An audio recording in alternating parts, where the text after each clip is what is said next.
नमस्कार, मैं हूं सुमित प्रकाश भवेटा और आप देख रहे हैं चंबा हलचल।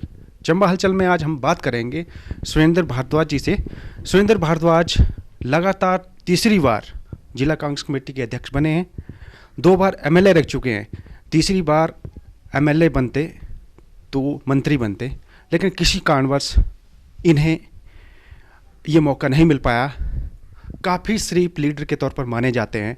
इनके पिताजी पंडित विद्याधर जी लगातार 6 बार इलेक्शन जीते हैं, 3 बार मंत्री रहे हैं। इनके चेहरे पर अपने पिताजी का नूर स्पष्ट दिखता है। उन्हीं की तरह तेजस्वी छवि वाले हैं और अच्छा मुकाम हासिल करके इन्होंने राजनीति में प्रवेश किया। लेकिन कहीं ना कहीं जिस तरह से इन्होंने शुरुआत करी थी, अगर इन्हें लगातार जनता सपोर्ट करती तो ये मंत्री बनकर अपने पिताजी की तरह ही चुराव विधानसभा क्षेत्र की सेवा कर सकते थे। लेकिन अभी भी सेवा कर रहे हैं, लेकिन जिस तरह से वो मंत्री बनकर चुराव विधानसभा क्षेत्र की जनता का विकास करवा सकते थे, उस लिहाज से वो नहीं करवा पा रहे हैं। इनका उन्हें रंज भी है, फिर भी ये दिन रात अपने एरिया की जनता के हर तरह की समस्याओं का समाधान करने के लिए तत्पर रहते हैं। आज हम इनका सवाल जवाब के दौरान साक्षात्कार करने पहुंचे हैं, तो आज भी इनके पास मिलने वालों की काफ़ी भीड़ है। इन्होंने हमारे लिए वक्त निकाला है और उन्हीं वक्त से हम इनके कुछ लम्हे चुनाकर इनका सवाल जवाब करने पहुंचे हैं। पहले तो सुरेंद्र भारद्वाज जी, बहुत बहुत स्वागत है आपका। धन्यवाद। आप बतौर एक्सिन पीडब्ल्यूडी में कर रहे थे, एकदम राजनीति में कैसे प्रवेश हो गया? 2002 में मेरे पिताजी अचानक बीमार पड़ गए और कुछ दिनों बाद उनका स्वर्गवास हुआ। जब स्वर्गवास हो गया तो जो चुराहा की जनता थी, राजनगर की जो जनता थी, उन्होंने वो मेरे पास बहुत भारी मात्रा में आए, संख्या में आए और उन्होंने कहा कि आप जो आपकी नौकरी है उसको छोड़ दीजिए और आप जनता की सेवा करें, क्योंकि आप नौकरी के दौरान भी आप अपने पिताजी के साथ रहते थे और इसलिए आपको पब्लिक के साथ तजुर्बा है और इसलिए आप जो है नौकरी छोड़कर इस राजनीति में आए। जैसा कि भारद्वाज जी ने कहा कि वो अच्छी पोस्ट पर थे, उन्हें कोई दिक्कत नहीं थी, लेकिन जब 2002 में इनके पिताजी पंडित विद्याधर जी का स्वर्गवास हुआ तो इन पर जनता ने दबाव बनाकर इन्हें चुराव विधानसभा क्षेत्र से बतौर एमएलए का इलेक्शन लड़ने का दबाव बनाया और इन्हें बिहार से लेकर राजनीति में आना पड़ा। आपको राजनीति रास आ रही है सर? ठीक है, सेवा करनी चाहिए और सेवा में जो आनंद है वो अलग ही है। लगातार 2 बार एमएलए रहे हैं आप, तीसरी बार ऐसा क्या हो गया कि आपको लोगों ने नकार दिया? मैं समझता हूँ ये कुछ कमी पेशियाँ रही, प्रॉपर्टी ठीक तरह से हम मैनेजमेंट नहीं कर पाए, मेरा ये मानना है। क्योंकि लोग ये समझ रहे थे, मेरे वर्कर समझ रहे थे कि जीत तो हमारी पक्की है और कुछ वरिष्ठ नेता हमारे पार्टी के जिन्होंने जिस तरह से काम करना चाहिए था वो नहीं हुआ। परंतु अब वो फील कर रहे हैं कि पिछली बार गलती होगी, अब हम एकजुट होकर काम करेंगे और पार्टी का जिताएंगे, ऐसा मेरा मानना है। भारद्वाज ने कहा कि चुराव विधानसभा क्षेत्र में अगर उन्हें हार का सामना देखना पड़ा है तो इसकी वजह थोड़ा बहुत हल्का सा ओवर कॉन्फिडेंस रहा। कुछ नेता भी उनको लग रहा था कि भारद्वाज जी को ज़्यादा मेहनत करने की ज़रूरत नहीं है, इसलिए आसानी से जीत सकते थे। लेकिन खैर जो भी हुआ, इससे वो सबक लेने वाले हैं। लोग कहते हैं कि वहाँ पर चुनाव चला इसलिए आपको हार का सामना करना पड़ा?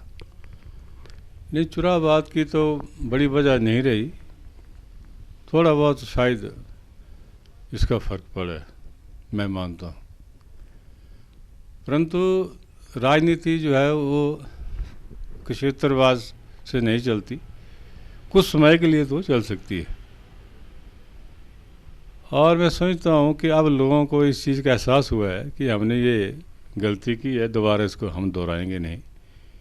क्योंकि ये मुझ पे, ये जनता जो है ये मेरे पे ज़्यादा विश्वास करती है, मेरी सेवा पे ज़्यादा विश्वास करती है। मेरा जो, मैं हमेशा सत्य बोलता हूँ, झूठ कभी नहीं बोलता, और इसलिए शायद जनता मेरा विश्वास करती है, करने भी लगी है कि जो गलती पिछली बार होगी शायद अब दोबारा नहीं होगी। भारद्वाज जी कहते हैं कि चुनावाद का उतना असर नहीं हुआ जितना हवा बनाया जा रहा है, हल्का सा असर हुआ है, लेकिन जनता को ऐसा लग रहा है कि उन्होंने ये गलती कर दी है और ऐसी गलती वो दोबारा नहीं करेंगे, ऐसा भारद्वाज जी कहते हैं। लेकिन लोग तो कहते हैं कि अगर कांग्रेस का वहीं का लोकल चुराही कोई कैंडिडेट होता तो वो कांग्रेस का एमएलए बन जाता। ऐसा है कि ये राजनीति है, और राजनीति में कोई भी आदमी कहीं से भी चुनाव लड़ सकता है, इसमें कोई किसी को प्रतिबंध नहीं।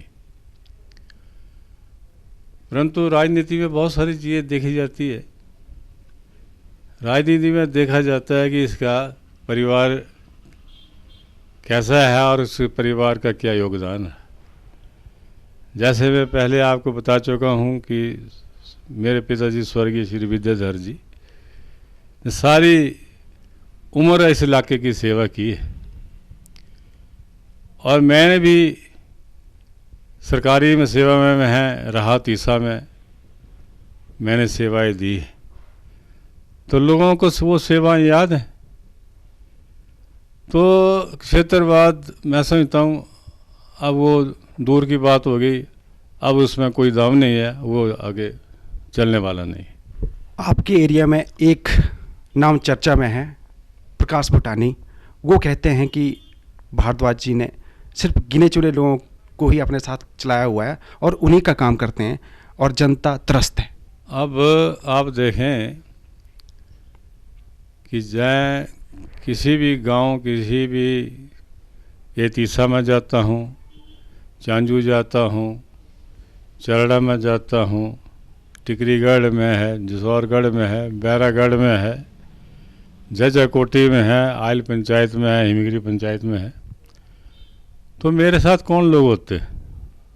मेरे साथ तो लोकल वर्कर ही होंगे वहाँ के। तो मैंने तो किसी को अपना ऐसा कोई नहीं रखा है कि ये मेरा खास है और ये खास नहीं है।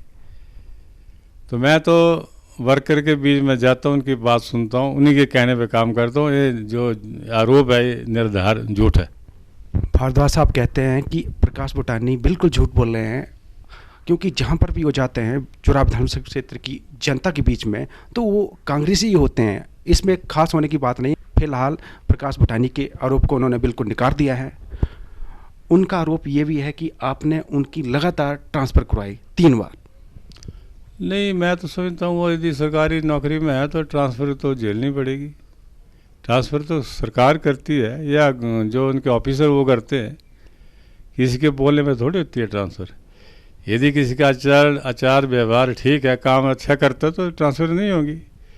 यदि ऑफिसर विभाग के समझते हैं कि भाई ये लोग कोई काम नहीं कर रहे हैं तो वो ट्रांसफ़र भी कर सकते हैं।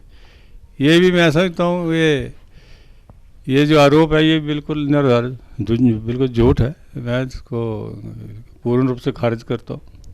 अगर सरकारी सेवा में कोई एम्प्लॉई कार्यरत रहता है तो उसकी ट्रांसफ़र होना नॉर्मल बात है, वो सरकार का नियम ही रहता है। इसमें सुरेंद्र भारद्वाज जी कहते हैं उनका कोई भी रोल नहीं है। अगर उनकी ट्रांसफ़र होती रही है तो वो सरकार करती रही है, ऐसा उनका कोई भी रोल नहीं रहा है उनको ट्रांसफ़र करने में। वो तो अब ये कहते हैं कि वहीं चुराह विधानसभा क्षेत्र से लोकल चुराह ही कोई कांग्रेस का कैंडिडेट होगा, वो दावा कर रहे हैं। वो तो समय बताएगा और हमारी जो हाई कमांड है ये देखती हुई इन्होंने किसने जनता की सेवा की है, और हम तो लगातार रात दिन जनता की सेवा कर ही रहे हैं। तो ये एक कुछ लोगों का एक मन का वहम है, क्योंकि क्षेत्रवाद से रात दिन नहीं चलती, ऊपर नीचे से नहीं चलती। अब आप देखिए बीजेपी का जो एमएलए है हंसराज जी, वो भी चंबा में क्वार्टर लेके रह रहा है, तो उसको चंबा में क्वार्टर लेकर रहने की क्या ज़रूरत है। तो इसमें ऊपर नीचे का कोई सवाल नहीं होता। मैं समझता हूँ ये जो चंद लोग हैं ये कह रहे हैं ये ऊपर का होगा नीचे का होगा, ये इससे राजनीति नहीं चलती, है बिल्कुल झूठ। भारद्वाज साहब स्पष्ट कर रहे हैं कि ऊपर नीचे की राजनीति या फिर मूल रूप से चुनाववाद की राजनीति ज़्यादा दिन तक नहीं चलने वाली, क्योंकि वहाँ के जो अभी वर्तमान एमएलए हैं वो भी तो चंबा में आकर रह रहे हैं। इसलिए ये कहना सरासर गलत होगा कि वहीं के मूल चुराई को किसी तरह का टिकट देने की बात उठ रही है। ये बिल्कुल गलत है, क्योंकि ये पार्टी हाईकमान तय करता है कि किसे टिकट देनी है और नहीं। लेकिन प्रकाश भुटानी तो ये भी कहते हैं कि आप तो चंबा में रहते हैं, इसलिए आप डिजर्व नहीं करते। खैर इसका अपना सोच होगी। चंबा में भी रहना पड़ता है, शिमला भी जाना पड़ता है, तीसा में भी रहते हैं, तीसा भी जाना पड़ता है, क्योंकि तीसा लोगों से मिलना पड़ता है। चंबा में जो डिस्ट्रिक्ट लेवल के काम होते हैं वो चंबा में आके करना पड़ते हैं। तो भारतीय जनता पार्टी के जो एमएलए वो भी चंबा आके लोगों से मिलते हैं, डीसी से एसपी से। जो डिस्ट्रिक्ट लेवल का ऑफिसर वो तो चंबा में मिलेंगे, वो तो तीसा में रह के नहीं काम बनने वाला है ना। तो आरोप तो लगाना आसान है, परंतु उसका सुलझाना भी तो मुश्किल है। तो मैं समझता हूँ कि हर लेवल पे यदि शिमला का काम हो तो शिमला जाना पड़ेगा, यदि चंबा में लेवल का काम हो तो चंबा में करना पड़ेगा, तीसा में तीसा रहना पड़ेगा। टूरिंग तो हमारी लगातार रहती है। और पार्टी की हमारे जो प्रधान हैं वो तीसा में हैं, वो उस लेवल पे काम करते हैं। जहाँ पे वो फंस जाते हैं या उनसे नहीं होता मेरी इन्वॉल्वमेंट मांगते, तो काम तो जनता का कहीं हम रोक नहीं रहे, कंधा जहाँ तो काम चल रहा है। आरोप लग रहे हैं परंतु वो बिल्कुल निराधार है। भारद्वाज जी ने स्पष्ट किया है कि नेता जहां मर्जी भी रहे, लोगों के काम होने चाहिए। अगर मैं चंबा में रहता हूं या शिमला जाता हूं तो जनता की सेवा के लिए जाता हूं, इसलिए जिस भी तरह के कोई अगर मेरे पर आरोप लगा रहा है वो बिल्कुल बेबुनियाद है। भारद्वाज साहब, आप वर्तमान एमएलए चुरा के जो हैं हंसराज जी, उनकी कार्यप्रणाली से संतुष्ट हैं? खैर उनको तो अभी तक बहुत टाइम लगेगा काम सीखते हुए, कि जिस तरीके से वो राजनीति चाहते हैं वैसे नहीं राजनीति चलती। कि राजनीति में आपकी जो बात और कार्यशैली वो स्पष्ट होनी चाहिए।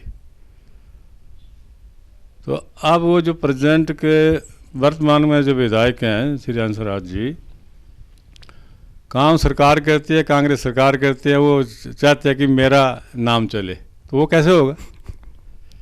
मैं तो उनसे ये पूछना चाहता हूँ इस माध्यम से कि आप ये मुझे बताएंगे कि जब आदरणीय श्री धूमल जी 2-3 बार तीसा आए हैं तो उन्होंने स्टेज पे क्या अनाउंसमेंट की है, वो तो मैं आपके मत्थे मर सकता हूँ। परंतु जब राजा वीरभद्र सिंह जी अनाउंसमेंट करते हैं तो वो हमारे प्रार्थना पर करते हैं, हम जो बोलते हैं उस पर गौर करके वो अनाउंसमेंट की जाती है। तो प्रेजेंट जो वर्तमान जो विधायक हैं भारतीय जनता पार्टी के, उनको ये सीख लेना चाहिए कि भाई सरकार कौन सी है, वो किस पार्टी से है। सरकार काम करे, अपना नाम चिपकाने की कभी कोशिश ना करें। मेरी उनको सलाह है। भारद्वाज जी कहते हैं कि एमएलए हंसराज को अभी राजनीति सीखने के लिए बहुत वक्त लगेगा, क्योंकि वो श्रेयबाजी लेने की राजनीति करते हैं।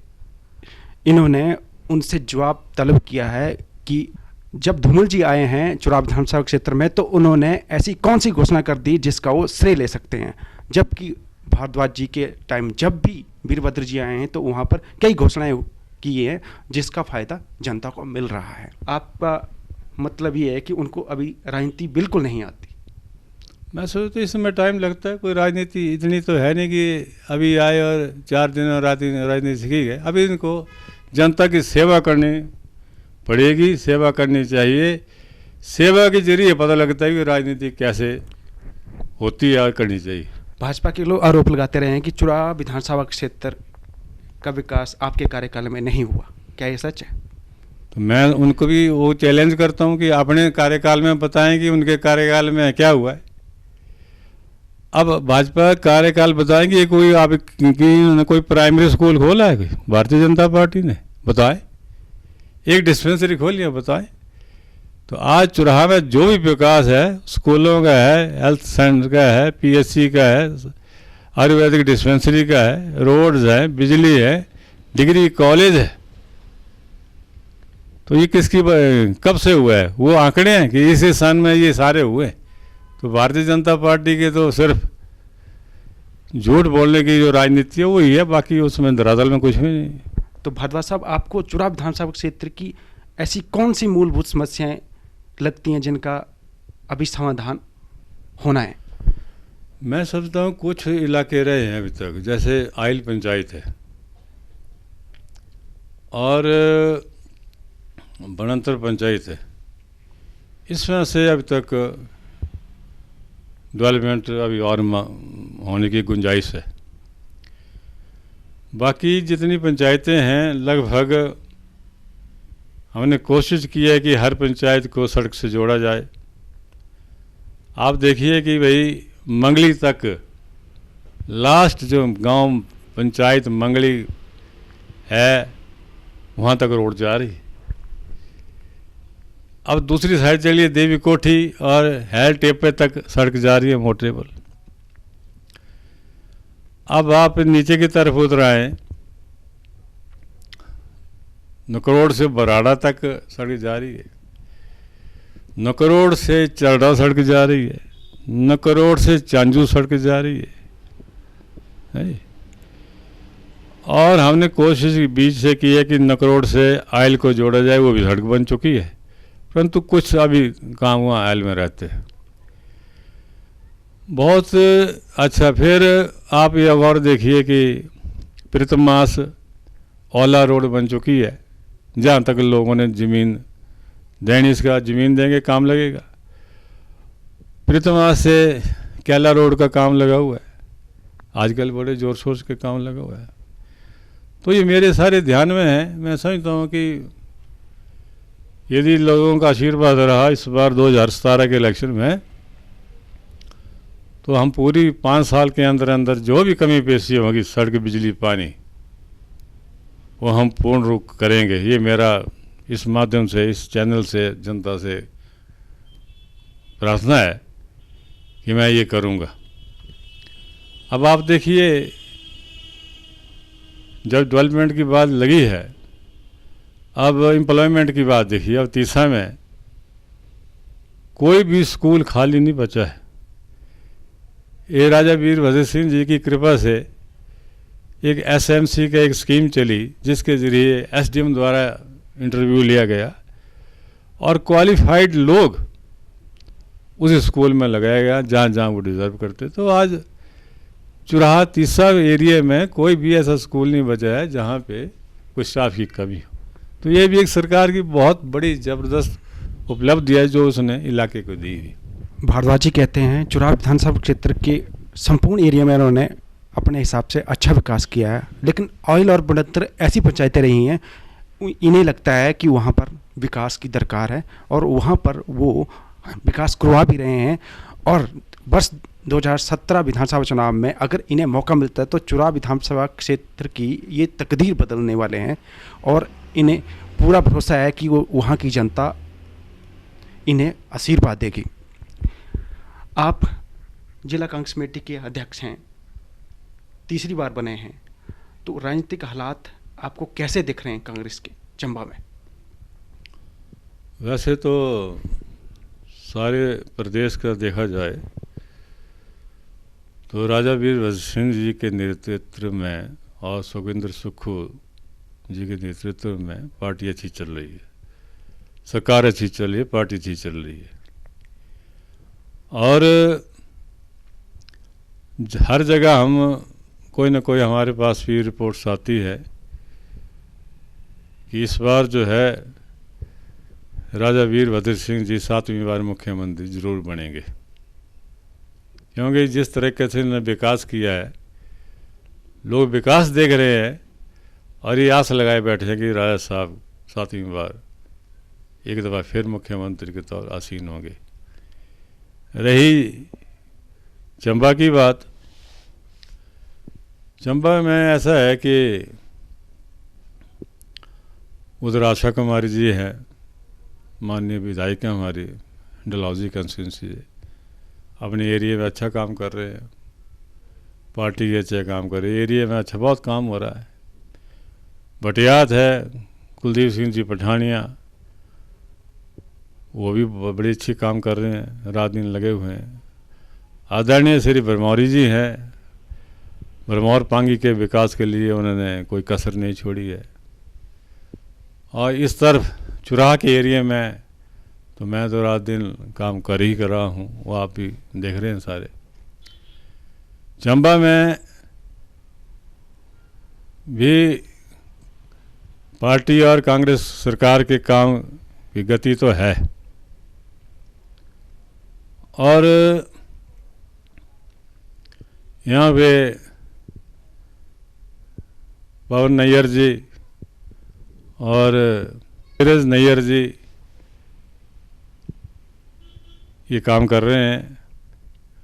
इससे ऊपर हर्ष महाजन जी वो भी चंबा के लिए काम कर रहे हैं। तो मैं समझता हूँ समय आ रहा है, अब थोड़े दिन में पता चलाएगा टिकट आवंटन में, फिर भी यहाँ अच्छे काम हो रहे हैं और जनता जो है कांग्रेस को वोट देना चाहती है।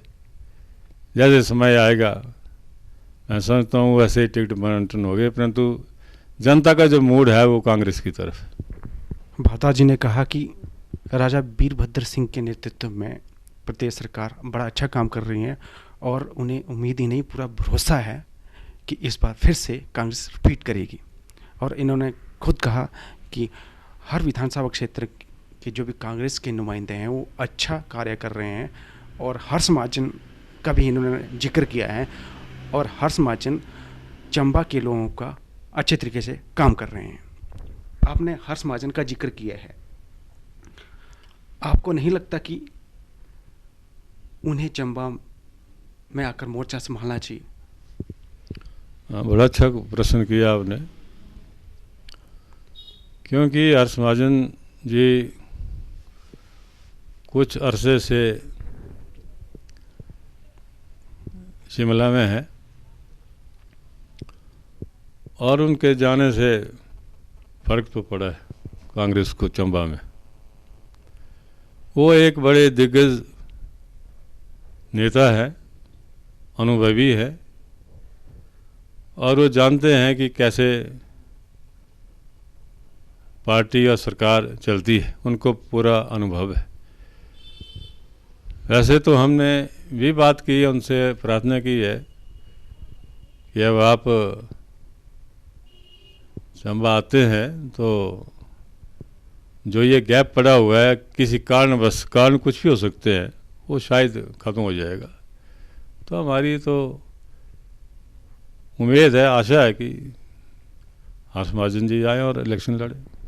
बहुत बड़ी बात इन्होंने कही है, जिला कांग्रेस कमेटी के अध्यक्ष हैं, ऐसे में उनके मुंह से इतनी बात निकलना ही बड़ी बात है कि हर्ष महाजन के चंबा से जाने से पार्टी को नुकसान झेलना पड़ा है। अगर वो आते हैं तो उस नुकसान की भरपाई हो जाएगी, और वे खुद कह रहे हैं कि भी वो खुद व्यक्तिगत तौर पर उन्हें चंबा में आकर इलेक्शन लड़ने का न्योता देंगे। जी हाँ, बिल्कुल। आप लगातार जिस तरह से हैट्रिक लगाई आपने जिला कांग्रेस कमेटी के अध्यक्ष के तौर पर, बतौर एमएलए भी हैट्रिक लगाते हैं, लेकिन सुना है कि आपकी ही पार्टी के किसी नेता ने साजिश रची थी, इसलिए आप एमएलए नहीं बन पाए। आरोप सच है क्या? चलो ये राजनीति है, आरोप लगे रहते हैं, परंतु और ये पता भी लगता है कौन आदमी क्या करने का, हर आदमी को पता होता है कि किसने क्या किया, किसने क्या किया। फिर भी मैं समझता हूँ कि ऐसा यदि किसी नेता ने किया है तो वो उनको भी समझना चाहिए कि ऐसा नहीं करना चाहिए। मैं समझता हूँ कि शायद मुझ में शायद कोई कमी रही जिसकी वजह से हम ये जीत नहीं पाए।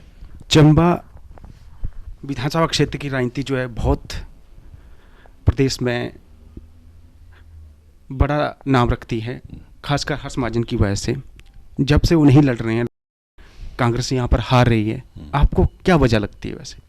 जब एक सशक्त नेता नहीं होता है तो आसपास के लोग सिर उठाना शुरू करते हैं। पिछली बार भी ऐसा हुआ, कांग्रेस पार्टी के लोग खड़े हो गए आज़ाद के रूप में और उन्होंने कुछ वोट काट दिए। जब वोट काट दिए तो कांग्रेस को हार का सामना करना पड़ा। तो मैं समझता हूँ यदि सशक्त नेता, बड़े कद वाला नेता आ जाए तो अपने आप जो है स्पष्ट हो जाता है और छोटे मोटे जो कई नेता उभरते हैं वो अपने आप बैठ जाते हैं और बड़ा कदावर नेता आए तो जीत सुनिश्चित है। भारद्वाज जी कहते हैं कि हर्ष महाजन जी के चले जाने के बाद कोई ऐसा नेता नहीं उभर पाया है जिसकी वजह से चंबा विधानसभा क्षेत्र जीता जा सके। अगर उन्हीं की तरह कोई सशक्त नेता पार्टी को मिलता है चंबा विधानसभा क्षेत्र में, तभी जीत सुनिश्चित हो सकती है। लोग तो कहते हैं कि अगर कांग्रेस का ही कोई नुमाइंदा खड़ा ना होता तो आज कांग्रेस का विधायक होता। हाँ, ठीक बात मैं मानता हूँ कि कांग्रेस के कई लोग कोई ना कोई खड़ा हो गया था, इसी वजह से वोट कट गए। तो यदि वो नहीं खड़े होते तो कांग्रेस यहाँ से जूझ जीती। चंबा हलचल पर सवाल जवाब के दौरान राज सिंह ठाकुर उर्फ राजू चेयरमैन ने खुलासा करा है कि अगर हर्ष महाजन नहीं आते हैं तो फिर वो दोबारा से इलेक्शन लड़ने वाले हैं। पहले वो टिकट मांगेंगे, अगर टिकट नहीं मिलती है तो फिर वो अदर विकल्प देखेंगे। तो इस मामले में आप क्या कहना चाहेंगे? चलो तो समय आने पर ही पता चलेगा, क्योंकि जब टिकटों की एप्लीकेशन लगेगी, एप्लीकेशन आएंगी और सारा ये पूरा प्री रिकमेंडेशन यहाँ से होके जाएगी स्टेट को, तो स्टेट की जो हमारी हाई कमांड है कांग्रेस पार्टी की, वो देखेगी इसको कि किसको पार्टी का टिकट देना है। यदि इसके बाद भी कोई न कोई कांग्रेस पार्टी का आदमी खड़ा होता है कांग्रेस पार्टी को हराने के लिए, तो उसके ऊपर कोई ना कोई एक्शन किया जाएगा। भारद्वाज जी कहते हैं कि टिकट की आवेदन करने की प्रक्रिया रहती है और जब भी कोई टिकट के लिए आवेदन करता है तो उस पर पार्टी हाईकमान का फैसला रहता है और उसमें अगर कोई बगावत करता है तो पार्टी हाईकमान उस मामले में कार्रवाई करता है। वैसे टिकट के काफ़ी तलबगार तैयार हो गए हैं चंबा जिले में। आपको नहीं लगता है ये पार्टी के लिए बहुत नुकसानदेह है? हाँ, नुकसानदेह तो है, क्योंकि बहुत सारे लोग तैयार हो जाएंगे तो पार्टी को नुकसान करेंगे।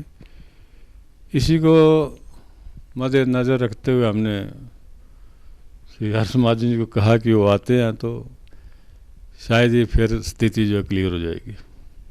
चंबा में हर्ष महाजन ही इन्हें भी विकल्प दिख रहा है। अगर हर्ष महाजन जी आते हैं तो जो टिकट के तलबगार हैं वो खुद चुप हो जाएंगे, ऐसा सुरेंद्र भारद्वाज जी कहते हैं। भारद्वाज साहब, एक बहुत बड़ा आरोप कांग्रेस पार्टी पर लगता है कि चंबा में डिस्ट्रिक्ट में कांग्रेस एकजुट नहीं है, क्योंकि जब भी कोई प्रोग्राम होता है तो वो कहीं यूथ का अलग से कर रहा है, बड़े नेता कुछ अलग कर रहे हैं। तो ये क्या चल रहा है? क्या ये अच्छा संकेत है? इस संकेत तो ठीक नहीं है कि जब भी कोई फंक्शन होता है तो सभी को आना चाहिए। इसमें बड़े नेताओं को भी आना चाहिए, छोटे नेताओं को भी आना चाहिए, यूथ को भी आना चाहिए, NSUI को भी आना चाहिए। मैं समझता हूँ कि बड़े नेता को चाहिए कि भाई जब भी ऐसा कोई कार्यक्रम हो तो वो अपने लेवल पर सबको बुलाए, क्योंकि जब बड़ी नेता बुलाएगा तो सभी आएंगे। संगठन की मजबूती के लिए आप क्या करने वाले हैं अभी? इस संगठन के लिए तो हम समय समय पर सभी को ये कहते रहते हैं कि आप जाइए panchayat wise, booth level wise जाइए, आप हर अपना बूथ देखिए कि आपकी कंस्टिट्यूंसी से कितने बूथ हैं, और हर बूथ में से 10-15 आदमी आप सेलेक्ट कीजिए, जिम्मेदारी दीजिए, उनके काम भी कीजिए। यदि बूथ लेवल पे हम बूथ कमेटी बनाते हैं और उसको पूर्ण रूप से सक्रिय करते हैं तो मैं समझता हूँ इलेक्शन जीतना आसान है।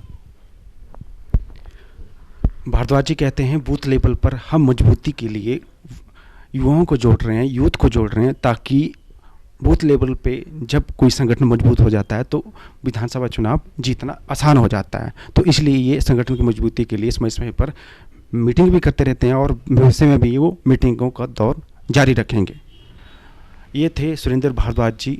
आज इन्होंने अपने एरिया की बातें रखी, अपने फ्यूचर प्लान रखा, कई तरह की बातें की इन्होंने हमसे, और सभी सवालों के जवाब बहुत ही बेबाक तरीके से दिए।